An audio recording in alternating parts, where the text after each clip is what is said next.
The views and opinions expressed do not necessarily reflect those of Access Fort Wayne, the Allen County Public Library, or any other supporting groups.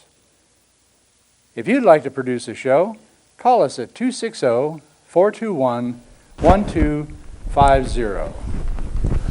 Wisdom and prosperity. They come up, man. They got this Prosperity. Welcome to Wisdom and Prosperity. I'm Devon Cooper. I'm Jason Dixie. Jermaine Muff. I'm feeling good today. How y'all feeling? Oh, man, I'm feeling blessed. I'm telling you, I'm right there with you. Blessed and highly favored. Highly favored. I love it. I love it. Hallelujah. That's exactly how it is. But before we get started, man, I've been having this on my heart. You know, when you help somebody, you know, a lot of times, man, we say, oh, I gave a person a hand. You know, you hear other people say, you know, I gave a person a shoulder. Well, did you really give them your shoulder? You know, lean on me, Jay.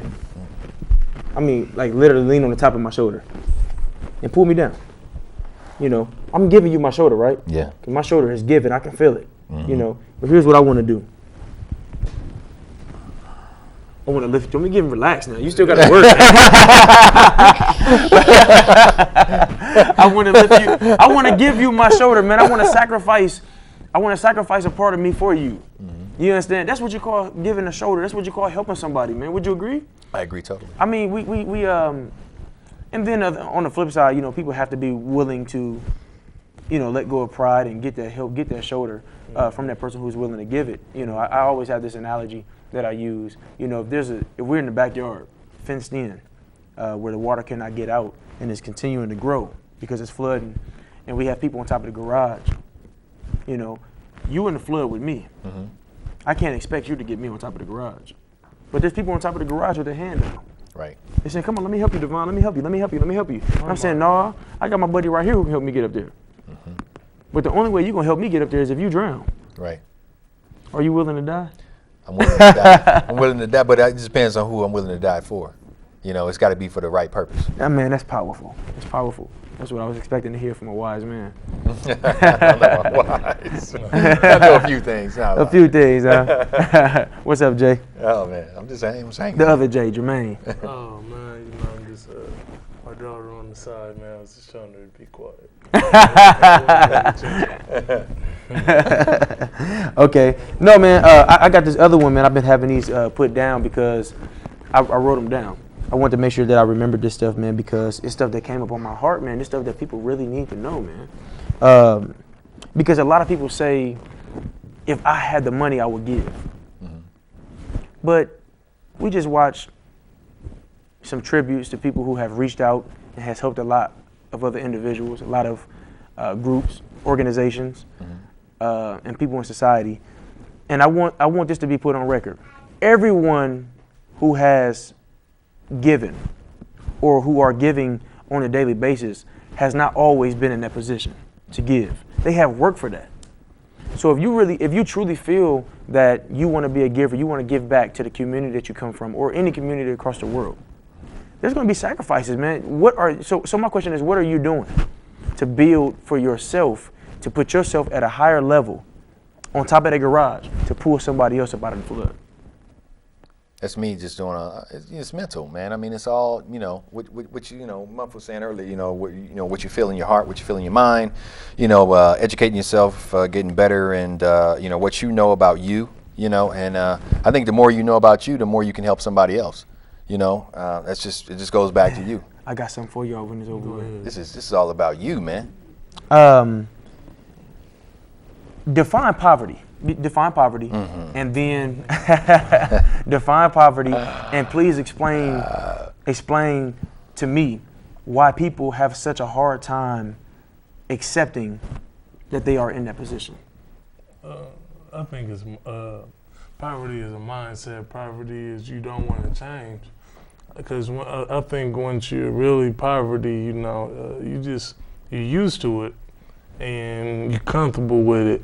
You're comfortable with staying on a certain street. You're comfortable with living a certain way. You're comfortable with, you know, 3, 4, 5, 2 women or men running 3, 4, 5, then to 2. Yeah, the 2 running at the house. You know, you just don't want to live accordingly how you you know how you should. You just used to You it. don't want to make the change No. that you used to. Like being stuck in tradition. Like No, you used to food stamps. You used to, you know, Well, people don't WIC. see food stamps as poverty, and I'm like, Oh, I don't know how. me neither. I mean, somebody's giving them to you. You abuse them. You use them over and over again. Well, even if you don't abuse it, well, if you don't abuse it, That's a use. it could be a beneficiary to you because, Yeah. you know, I want to give, you know, and I'm a giver now. You know, my company gives, personally I give, but my purpose for giving is to help put you in position to grow. Where Jesus said, I feed you a fish, you know, I feed you one time, but if I show you how to fish. For you forever. I mean, and that's really what it's about, you know. So I don't want to crutch. I don't want to give you a crutch. I want to give you that rocket ship. I want to put fuel in your rocket ship. Right. I want to send you on takeoff to where you can be in control of your own destiny. You know, but you have to recognize what needs to be fixed in your life. You have to recognize what needs to be changed. You know, if your muffler is jacked up and you fixing the engine, you still got the same problem, right? Right. You know, so I think a lot of people are truly having a problem with accepting their situation and their circumstances at the present time. So therefore, that same position they're in today, they're probably going to be in 10 years from now, if they don't attack the situation they're in now. But you have to accept it first. Anything y'all want to add? Now, I was just going to say, you just need to unlock the mental keys in your mind, you know, to get out of poverty, you know, because poverty is not like, it's not like being, like Muff was saying, it's not like being physically broke, you know, I mean, or like I, you know, like to call it, you know, being temporarily out of cash, you know, it's more of a mindset, you know, where you have to come out of that if you want to, you know, more for your life. And, you know, some people have gotten so used to being, you know, on the system that they, you know, they don't know how to come out of it. You know, and to be honest with you, some of them have more money than we do because of the, you know, food stamps and Section 8, which you didn't mention, WIC. You know, No doubt. Some people paying $1 a month in rent. Right, You know, ridiculous. it's like, yeah, and you're going and they doing hair at their house. and they got more month. And they got more month. Hitting with your girl for $80. I mean, being serious, you paying $1 in rent. Yeah, and they got more month. They got more money at the end of the month. I just want to say, most people, you know, have more month at the end of the money. Dang. You know, I ain't never heard it put like that. you know, but I got that from my guy, you know, Me Frank thinking. Jones. You know, Me shout out to thinking. Frank Jones, man. Frank Jones, you Yeah, see, yeah, baby. Frank Jones, Mike Jones. That's his cousin. That's his cousin, Mike Jones. Oh, who? Oh, really? Oh, okay. No, it's just, he's got the same name as a I was rapper. just going to crack a joke on it's Mike really- Jones. So that's why I said, oh, really? But Frank Jones, seriously, shout out to Frank Jones. Shout out, But shout yeah, out, but- shout out. I love it. So, you know, it's not like it goes back into, it's not how much money you have coming in, it's what you do with what you have coming in that makes the difference. And It's it's how always much been money that you way. make, it's how long you do. keep it. Yeah, it's what you do with it. Yeah, that's good stuff. That's good stuff. Yeah. But, I mean, I've heard people tell me that they've never been in poverty, you know. I can go deep right now with my personal life, but I think the biggest thing that I want to make a point of right now is when I got grown, you know, when I turned down the opportunity to play college football, and I made the decision I would not be a deadbeat father. I would be a man.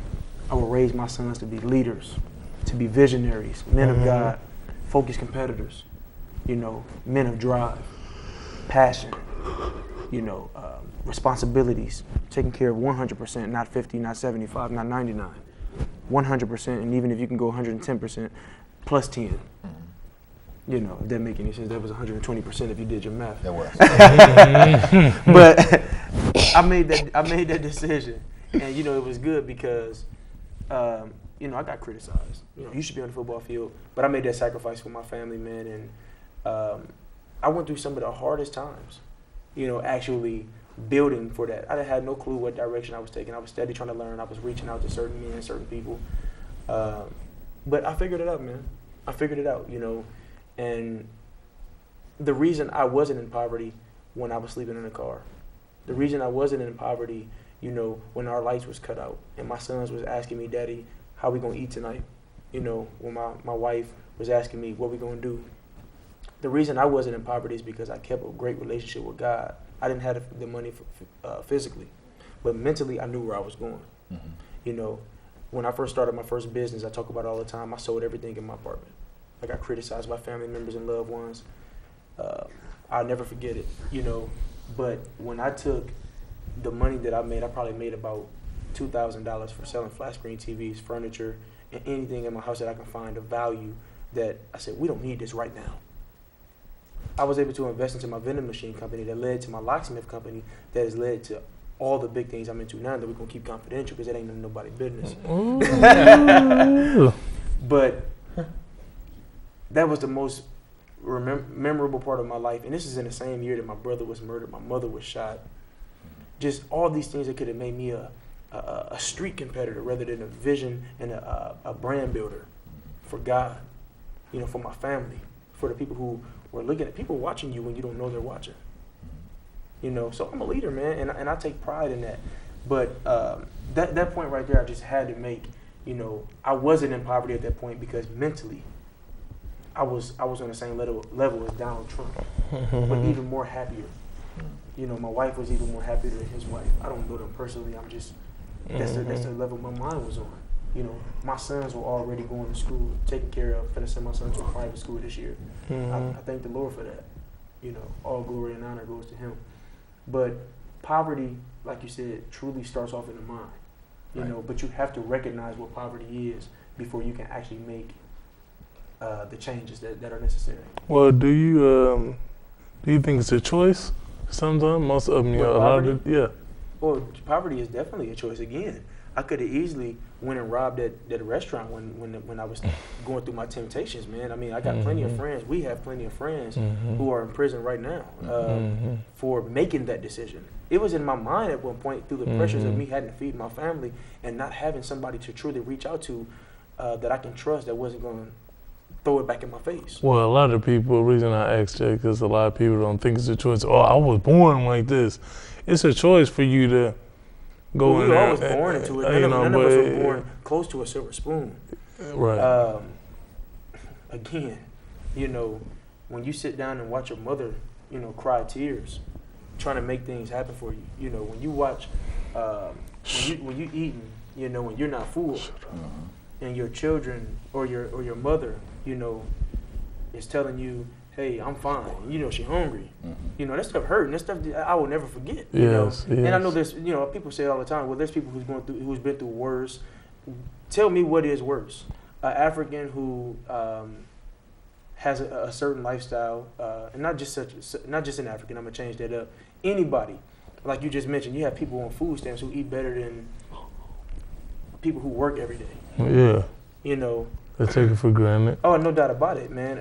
What is truly worse? A mother who gets up and go to work 2 and 3 times a day and y'all struggle the same way as somebody who won't work, or you not having to work but yet know that you have 2 or 3 checks coming in that you done went down here and got to come in for your kids because you found the smallest disability. Well, a lot of people look at that. Oh, I'm gonna keep it real. A lot of people look at that. I don't care how they feel about it.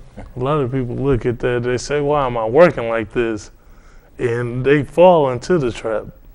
You know, you see what I'm saying? Because I know a lot of people that say, "Well, excuse my language, well, shit." Well, you know, well, shit. I'm going to work here and here, man. Getting up early to make it by, and this fool just sitting on this butt, acting like his arm messed up and getting a check. I'm about to do that too. And we got a whole bunch of fools walking around here with their arms messed up.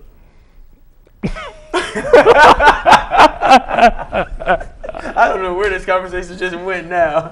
Oh, man. Oh. I'm excited, man. I feel good because I feel like we're blessing somebody, man. It's about being real, though. Yeah, it's about being real.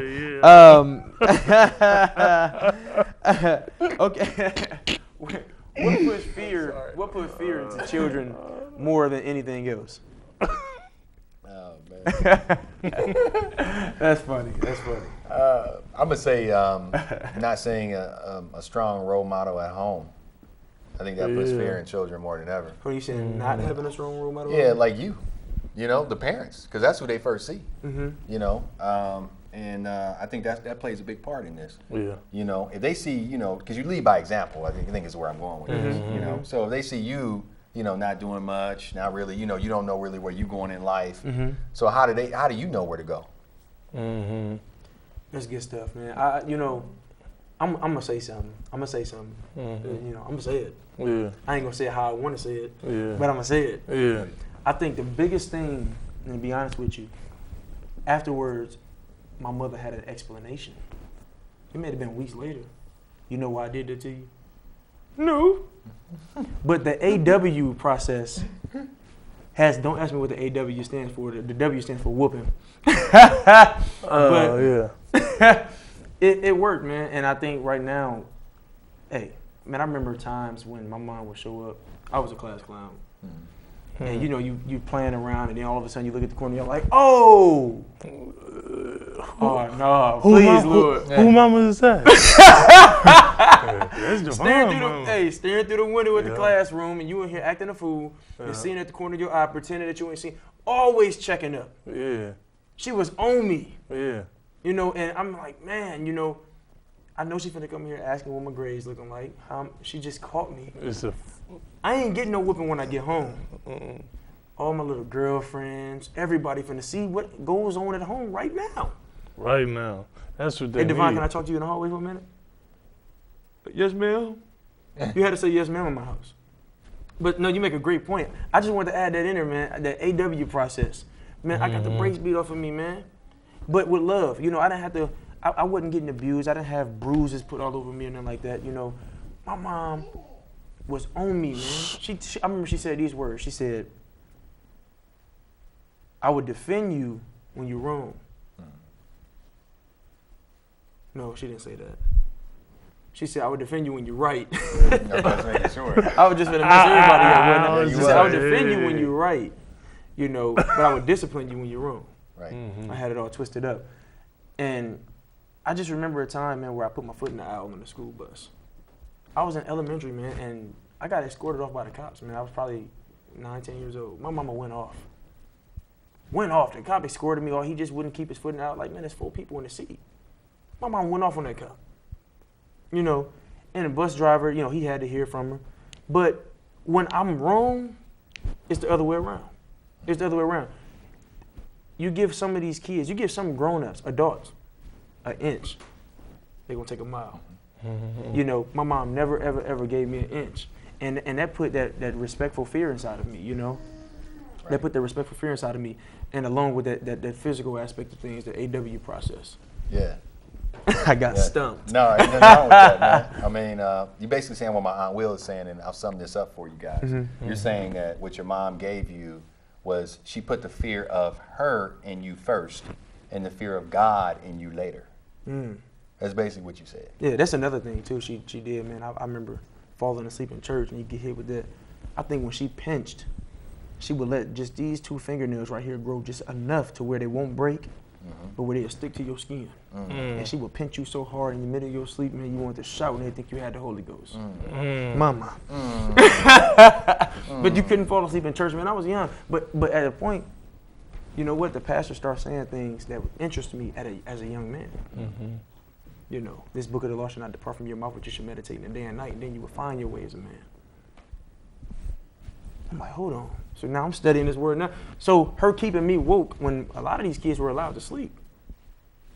Now I come into church, want to sit on the front rows, want to watch the drum guy play the drums, the drummer play the drums, and I wanted to hear what the pastor had to say. I was into church now. And when I went through my struggles growing, I kind of shied away from it a little bit, but I came back. Train of a child as though he should be trained, he'll never depart. I might have turned my body, but I ain't never separated from the word of God. You understand? So you make a great point with that, man. That truly did put that fear in me. But when people think of fear, they think of fear is the opposite of faith. You know, but the fear that we're talking about here is respect. That's correct. You know, I will be respected. And I got punched in the mouth. I remember standing. A lot of guys might be out there. A lot of guys might be out there saying, "Well, what you gonna do when you get bigger than your mama?" I got bigger than her one time, and she hit me right in the mouth with that wedding ring. It's like, basically what you're saying, it's like, I got to throw this in. It just kind of popped in my head. It's like a Tupac, line. He said, you don't have to like my music, but please respect it. You know, so it's the same with your moms. You know, or your You mean I like my rules? That's but you got to respect. Yeah, You gotta respect. I didn't get punched in the mouth, but I got through at the house. Like, I thought you was bad. Where I'm gonna go? I ain't know where I was gonna go. Man, I ran away. Yeah. Ran away. Staying at my friend's house, they made some chicken. Just, I got it made. I'm staying gone. Yeah, for You know, one day. Call mama. Oh, no, brother, you can stay out there. Oh, no. Now you think it's a game. I'm ready to come home. Because you out here, you got the rain. You done caught yourself running away and, said what you had to say. How you feel now? You feel wet. I never forget those times, man. You feel wet.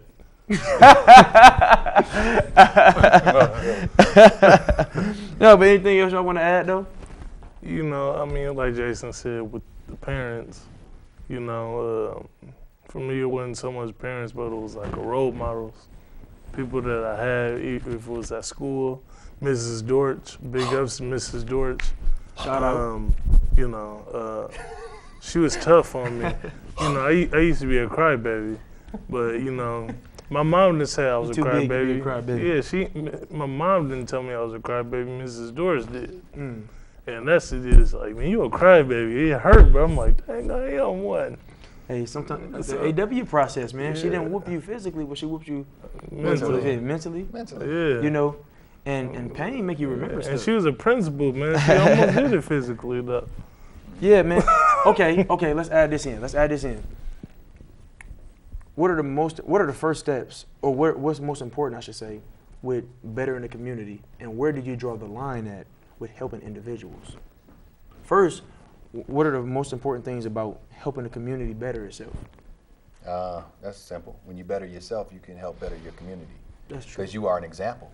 You know what I'm saying? Once again, just like you are to your kids or your people that you're around in your family. So you will be an example to them.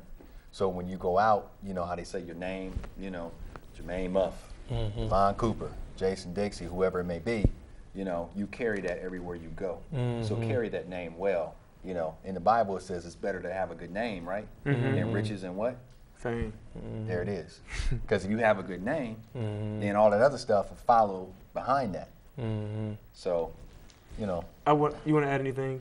No, you can go ahead. I think another thing also is I've learned this when, just through my businesses and giving and being a mentor to a lot of people and trying to help a lot of people, you have to help those who want to be helped first. Right now, when here in Fort Wayne, it's a big thing with trying to stop the violence, trying to stop people from murdering, killing, thieving. I don't want to step over the feet of, or step out of the view of people who want my help to try to help somebody who blow my brains out and bite the hand that feed them the first opportunity to get. I've learned that if you help this one who's standing right in front of you, then he'll be able to help multiples with the same information you've given him, with the same finances that you helped him get, with the same God that you helped him get a better relationship with. So I just wanted to add that to what you were saying. You have to better yourself, and once you better yourself and start reaching out to others, there's a certain way you want to help. You want to help people. You want to help people who actually appreciate that.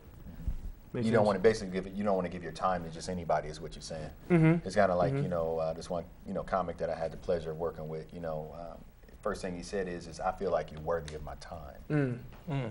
Otherwise, I wouldn't talk to you. I think you just answered the second part of that. Yeah. Where do you draw the line with helping certain individuals? And that's just a feeling. That's like a gut feeling. You know what I mean? Like, I feel like you worth it. You worth that. Yeah, I'm gonna give you some knowledge. Yeah, man. I've had so many people try to. I've had people try to help, call and ask for help, and then turn around. They think that you're supposed to sit here and listen to what they got to say about stuff that has nothing to do with what you're asking me. You called me for help. You called me for help. Man, it's 8:30 at night, man. I'm sitting here with my wife and kids. I don't have time to listen to this junk. So that, I think right then and there, when a person is like you said, wasting your time. Time is the most valuable investment, commodity, asset that you have. And if as long as you're wasting that time, I don't have time for you. Right? Actually, man, I got something that came in my heart that I wanna in my phone. I put it in my phone. I want to. You first, me second. Okay. That's why I was Real in quick. mine earlier. Real quick. Real quick. We're gonna try to make this happen. While you're doing yours, I got mine right here. It says, be concerned with character than your reputation, because your character is what you really are, but your reputation is what others think you are. Can you say that one more time for us, please? I said, be more concerned with character than your reputation, because your character is what you really are, but your reputation is what others think you are. Oh my goodness. That was from a quote from Reggie Miller from the From where? from the I like Pacers, Reggie. Miller. Reggie. Yeah, he Here, got that from somebody. Check it Go ahead. out. Only accept honor you have earned. Never give a man to us without showing him how to use them. Every man you pull from the bottom, train him with sweat and passion. While showing a man his purpose, never forget your own. When you lend a shoulder, keep your mind strong. Because it's so easy to let go of who you are, trying to help other people. That's deep. You know, I'm gonna read it one more time. Only accept honor you have earned. Never give a man to us without showing him how to use him. And every man you pull from the bottom, train him with sweat and passion. And while showing a man his purpose, never forget your own. And when you lend a shoulder, keep your mind strong. That's good stuff. That's real good. Anything else y'all want to add? Jermaine, you got anything else you want to say before we close out here? I mean, that was a good one from you. I like the one from Reggie Miller also, because it's a lot to do with character. You know, people like me because of my character. You know, I'm a good guy. I'm funny. You know what I'm saying? But Ugly. You think that, you know. Yeah, I mean, I like that. I like both of them. So I think it's wonderful too, man. It's a good thing, man. I truly appreciate that. Actually, I want to take notes on what you just gave me from Reggie Miller. Yeah. That's what my mind is open to right now, you know, to keep on growing spiritually, mentally, emotionally, and then physically. You know, I believe that walking in the spirit will help your flesh to walk in a better routine. Wisdom and prosperity. I'm Devon Cooper. I thank y'all for tuning in. Awesome. Good stuff, man. Beautiful. Good stuff, man. nice. Getting the deuces. Jermaine got something started on this, didn't Y'all ready to do this third shot, man? he? Actually, we could. Okay, let's go. I got plenty of No, man, I got Let's too go much. knock I got. Man, you been wearing the same clothes, man.